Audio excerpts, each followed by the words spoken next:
bajjajjaffe baalugera ne bagamba nti eta Siima ebula agiwa. Okuva Gatonnya lumu okutuusa woolabidde akatundu kano naawe Osobola oli mulamu. Bannaffe bangi bagenze, waliwo ebintu bingi by'oyiseemu.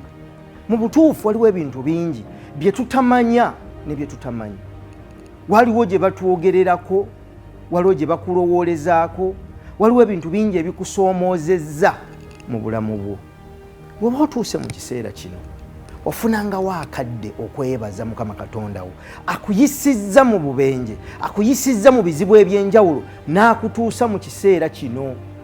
Tolinda 31 Ntenvu olyoke weebaze, nedda. Ekiseera kino ekya Ntenvu kiseera kya kwebaza Mukama Katonda n'obutonzi obutwetooloola buli kaseera okutulambika n'okutulungamya, okutujja mu makubo amakyamu n'okutukozesa ebyo ebisaanidde era ebiteekeddwa okukolebwa. Kale nkusaba funayo ekiseera weebaze.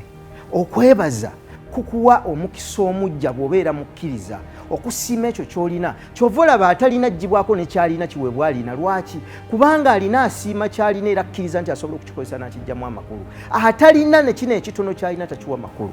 Ekyo ekitono ky'olina ne bwe kiba kitandikira ku kisinga obusukkulumu ng'obulamu, okukira ensimbi, weebaze Mukama Katonda ate omusabe ayongere okukuwa nga weeteekerateekera ekiseera ekiddako.